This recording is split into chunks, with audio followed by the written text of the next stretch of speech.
सभी को नमस्कार। आज की इस वीडियो में एक छोटी कहानी हंस, हंसनी और उल्लू की। जंगल में एक हंस और हंसनी का जोड़ा रहा करता था और एक दिन उन्होंने सोचा कि चलो आज एक कुछ लंबी उड़ान करते हैं और दूर तक उड़कर जाते हैं।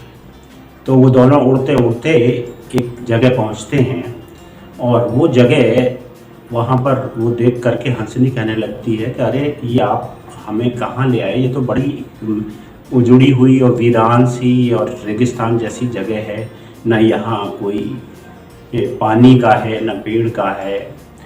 तो हंस ने कहा हाँ तुम बात तो ठीक कह रही हो, लेकिन अभी क्या कर सकते हैं, अब तो यहाँ आ गए हैं और अभी ये शाम भी हो गई, अंधेरा होने लगा है, तो अभी तो हमें आज रात को शायद यहाँ पर ही रुकना पड़ता है और उसके बाद सुबह जैसे ही सुबह होगी हम लोग यहाँ से निकल पड़ेंगे।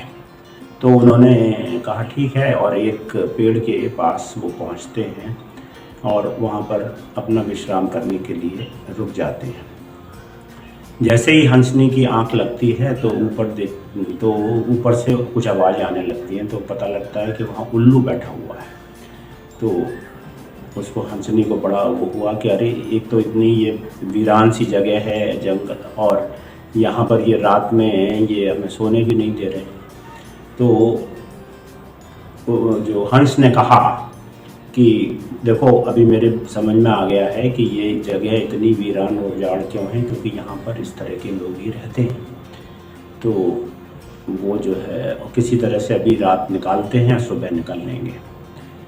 और जब सुबह हुई तो वो अपने चलने को तैयार हुए, लेकिन इतनी देर में वहाँ से उल्लू ऊपर से उतर के आता है और वो कहने लगा कि अरे आप लोगों को यहाँ पर बड़ी परेशानी हुई मेरी वजह से और मैं उसके लिए सॉरी बोलता हूँ और मुझे आप इसके लिए माफ़ कर दीजिए। तो हंस ने कहा कि नहीं नहीं ऐसी कोई बात नहीं है, अब आपने इतना आप फील कर रहे हैं तो आपको जो है हम धन्यवाद देते हैं। और वो चलने लगा। तो जैसे ही हंस और हंसनी उड़ने को हुए तो उल्लू ने उनसे कहा कि अरे ये क्या कर रहे हैं आप, ये जो है आप मेरी पत्नी को क्यों लेके जा रहे हो, आप अपना जाना है जाइए, पर ये मेरी हंस ने कहा अरे हेलो ये तुम क्या बोल रहे हो, तुम उल्लू हो, ये हंसनी है, ये तुम्हारी पत्नी कहाँ से हो गई। उल्लू ने कहा मैं कुछ नहीं जानता हूँ, ये मेरी पत्नी है। और इस तरह से उसने वाद विवाद काफ़ी बढ़ गया, काफ़ी लोग वहाँ इकट्ठे हो गए। तो इसने उल्लू मानने को तैयार नहीं कि ये मेरी पत्नी नहीं है और इसने कहा कि ये मेरी ही पत्नी है। तो फिर उल्लू ने कहा कि अगर तुमको नहीं समझ में आ रहा है तो फिर पंचायत बुला लेते हैं। तो बाकी लोगों ने भी कहा कि ठीक है भाई, अगर ये ऐसी बात है तो पंचायत बुला लो, पंचायत में फैसला हो जाएगा कि ये जो किसकी पत्नी है। तो पंचायत बिना बात के पंचायत बुलाई गई और इधर जब पंचायत आई तो पंचायत को तो मालूम था कि ये हंसनी जो है हंस की पत्नी है, लेकिन उन्होंने आपस में कंसल्ट किया कि अगर हम ये इस तरह का निर्णय इसके देंगे तो बाद में तो हमें उल्लू के साथ ही रहना है और ये उल्लू हमको बहुत कुछ उल्टा सीधा बोलेगा और ये हंस तो अपने हंसनी को लेके चला जाएगा। तो इसलिए हम ऐसा करते हैं कि हंस की बजाय उल्लू के फेवर में डिसीजन दे देते हैं। और पंचायत में उसी तरह का फिर फैसला दे भी दिया कि ये सारे तथ्यों और सबूतों के आधार पर पंचायत इस निर्णय पर पहुंचती है कि हंसनी जो है उल्लू की पत्नी है। अब हंस इस बात पर काफ़ी शोर मचाने लगा, रोने लगा, लेकिन क्या करता, जब पंचायत ने फैसला दे दिया तो फिर वो बाद में अपने जाने को जैसे ही तैयार हुआ और वो फिर से जाने लगा तो उल्लू ने कहा रुको।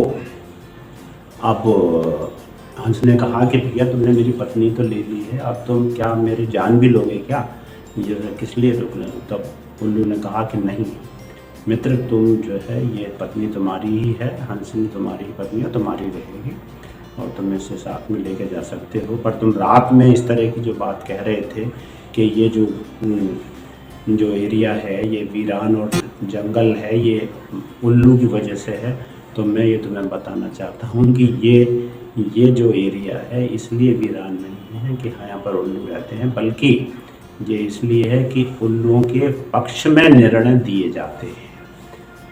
तो ये कहानी से आप सोचिए कि आपको क्या इससे शिक्षा मिलती है। ये कहानी मैंने अपने बच्चों को सुनाई, तो बच्चों ने और उनसे पूछा कि इसका की टेक अवे लेसन क्या है।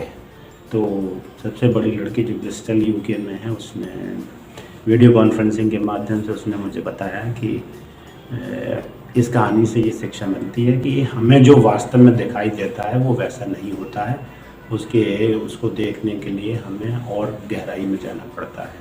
जैसा कि इस केस में जैसा हंस ने सोचा कि ये उल्लू की वजह से ये वीरान है, लेकिन जब गहराई में जाने पर उसको पता लगता है कि ये जो इस तरह के निर्णय उल्लू के पक्ष में दिए जाते हैं वो एक कारण होता है। और दूसरा, जब मैंने अपने लड़के से पूछा तो उसने बोला कि इससे यही शिक्षा मिलती है कि हमें उल्लू जैसी मेंटेलिटी से दूर रहना चाहिए। और इधर बाद में मैंने ये कहानी अपनी छोटी लड़की को सुनाई, तो छोटी लड़की ने उत्तर दिया कि हमें जहाँ से भी लेसन मिल सकता है वहाँ से हमें लेसन लेना चाहिए। उल्लू ने भी हमें यहाँ पर एक लेसन दिया है और उस लेसन का जो है वो हमें सीख वहाँ से लेनी चाहिए। अब मेरा आपसे यही अनुरोध है कि आप इस कहानी से क्या शिक्षा ले रहे हैं या क्या इससे फीडबैक देना चाहते हैं, इसको अपने वैल्यूबल कमेंट्स, अपने वैल्यूबल फीडबैक आप कमेंट सेक्शन में ज़रूर दें, जिससे कि मैं सारे फीडबैक को इकट्ठा करके एक वीडियो और इस कहानी पर बनाऊंगा। धन्यवाद।